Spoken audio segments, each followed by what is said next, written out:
2 p.m. on Wednesday, August 25th, and we watched, unknowing whether some of the proposed militia members were good guys, bad guys, somewhere in the middle, or plants for the instigation of this chaos. Let me tell you something. The age demographic of the revolution, as it is being called right now, is mostly younger. One man is emerging as the face behind the violence: George Soros. The radical left-wing billionaire who's been declared an enemy of the state in his home country of Hungary has poured over $220 million into domestic terrorist organizations like Black Lives Matter. And thanks to Soros' work reforming the criminal justice system, these fascists are being released right back onto the streets as soon as they're arrested.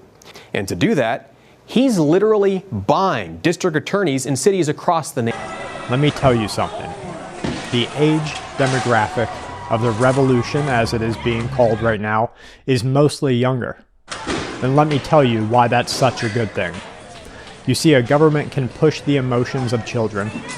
It can push the emotions of the young adults. A movement can entice the anger and the emotions of both demographics. But when the men and the women of parental age and responsibility get pushed, that is when there will be a renewed call for control in the streets. The men and the women of 30 to 60 years old who are able-bodied, can strike a target at 100 yards with no provocation, can work under pressure. When this demographic gets pushed, all hell will break loose. They brought in the, those are gunshots down there. In Lakota. And this is where things get extremely dangerous. As a citizen, you have certain unalienable rights. You have a right to defend yourself.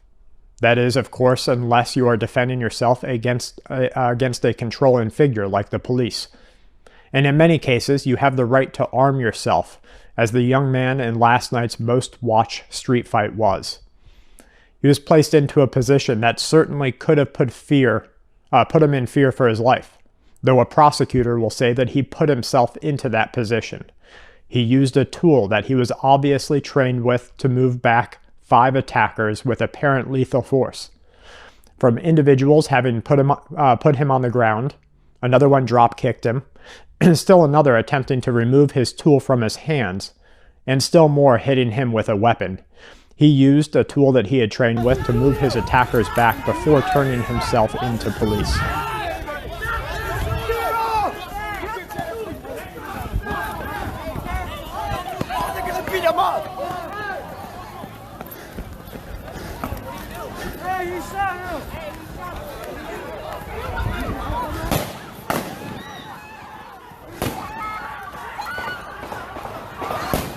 Oh shit, he shot that guy in the stomach.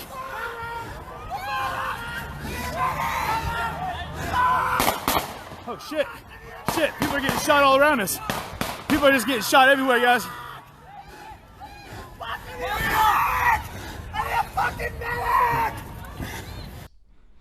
Now this is where things get dangerous. We have 2 directions to go from here. A few weeks ago, we had a stereotypical upper middle class couple defend their property with arms against looters and chaos groups attempting to move toward their residence. That couple is now facing charges for something that is well within their constitutional rights to do during times of chaos and riots and protests. Now you're going to have a number of other defensive prosecutions, and if these armed defenders go to prison, it will not be good for what is about to happen. Remember that we were talking about the demographic, the 30 to 60-year-olds. Those people are staying home right now. They're watching what is happening, and in many cases they are shoring up their own preparedness and their own security plans. They are staying home because their children have to go to school the very next day. Their parents are resting at their own home, probably nearby, and their house payment and financial responsibilities mean that if they themselves spend time in prison or jail for even a legally defensive act, their personal world would be turned to chaos. But as soon as these mothers and these fathers, these sisters and brothers believe that there is no guarantee of protection under the rule of law for the unalienable right to self-defense, as soon as they believe that the law will side with the bringers of chaos, there is a very real danger that this demographic will take up arms, that they will then choose sides. And that is when the real trouble begins.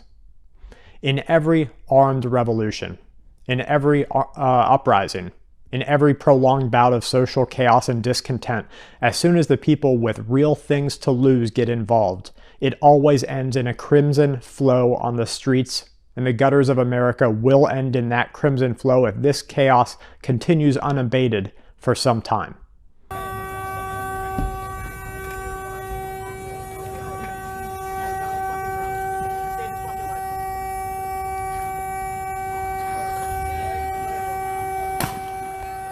I've never put a tourniquet on anybody before, so I did the best I could with the guy's arm, but I stumbled to that first. But